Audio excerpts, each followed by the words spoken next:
পালিয়ে বিয়ে করলে বিয়ে হবে কি হবে না, বা পালিয়ে বিয়ে জায়েজ আছে কিনা, বিভিন্ন রকমের মতামত রয়েছে। হানাফি মাযহাবের মত অনুযায়ী মেয়ে যদি অ্যাডাল্ট হয় এবং মেয়ের মাথায় যদি এই বুদ্ধি থাকে যে কে আমার জন্য ভালো কে আমার জন্য খারাপ, সে যদি পালিয়ে বিয়ে করে সেক্ষেত্রে তার বিয়েটা জায়েজ হবে, হারাম হবে না। কেন হারাম হবে না? কারণ একটা অ্যাডাল্ট মেয়ে কোনটা নেগেটিভ কোনটা পজিটিভ, কোনটা তার জন্য ভালো কোনটা তার জন্য খারাপ, এটা তার ধারণা আছে না নাই? যখন আছে না নাই, আমি আপনার কাছে আমার জন্য কোনটা ভালো হবে এটা আমি বুঝি না, এটা আমি বুঝি, এটা আমার শক্তি আছে। তো সেক্ষেত্রে উনি বলেছেন যে পালিয়ে বিয়ে করলে তার জন্য বিয়েটা হারাম হবে না। তবে এই ক্ষেত্রে অন্য ওলামার ক্ষেত্রে মতামত রয়েছে যে এই বিয়ে জায়েজই হবে না, কারণ এই বিয়েটা হয়েছে আব্বা আম্মার মত ছাড়া। কাদের মত ছাড়া?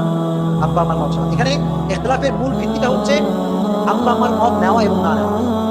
ইমাম আবু হানিফা রাহমাতুল্লাহ বলেছেন আব্বা আমার মত যদিও এখানে নাই, তবে মেয়েটা হচ্ছে অ্যাডাল্ট, বালেগা, ভালো মন্দ বোঝার তার ক্ষমতা আছে, এটা সে বিয়ে করলে বিয়েটা হবে। তবে এটা উত্তম কোনো পদ্ধতি আসলে নয়। আর একটি মতামত হচ্ছে এই যে আসলে আব্বা আম্মা